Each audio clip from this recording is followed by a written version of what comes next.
মই পুৰবী সকলোকে নমস্কাৰ জনাই আমাৰ ইউটিউব চেনেল পুৰবী ব্লগছ অসমলৈ স্বাগতম জনাইছোঁ। আহকচোন আজি ঘৰতে কিনাতকৈ সোৱাদ লগাকৈ কেনেকেনো কেটলি পিঠা বনালোঁ আপোনালোককো দেখুৱাওঁ। আপোনালোকক শিকোৱা বুলি নাভাবিব, মইনো কেনেকৈ বনাইছোঁ তাকে আপোনালোকৰ লগত শ্বেয়াৰ কৰিছোঁ। এয়া মই ৰেডি কৰি লওঁ এতিয়া। এয়া মোৰ ৰেডি হৈ গ'ল। অকণমান নিমখ দিম, এয়া নাৰিকল দিম।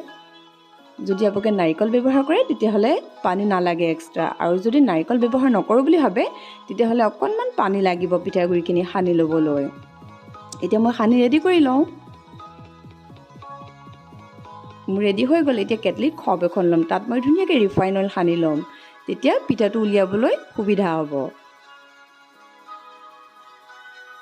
পিঠাগুড়ি ফাৰ্ষ্ট লেয়াৰটো দি ল'লোঁ। এতিয়া মই গুড় দিম। গুড় দিয়াৰ কাৰণে মই পিঠাগুড়িখিনিত চেনি সানা নাই। আপোনালোকে যদি গুড় নিদিয়ে তেতিয়াহ'লে অকণমান চেনি সানি ল'ব পিঠাগুড়িখিনিতে। যেতিয়া নাৰিকল সানিছিলোঁ তেতিয়াই চেনি অকণমানো দি সানি ল'ব। এতিয়া দ্বিতীয় লেয়াৰটো দি লৈ পেলাই ধুনীয়াকৈ পাতল কটন কাপোৰ এখন লৈ মই মেৰিয়াই ল'লোঁ। এতিয়া মই কেটলিটোত পানী উতলিবলৈ গেছত বহাই থৈছোঁ।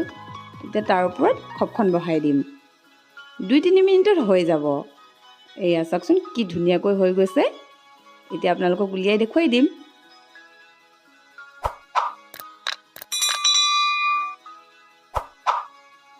এতিয়া চাবচোন কি ধুনীয়াকৈ ওলাই যাব।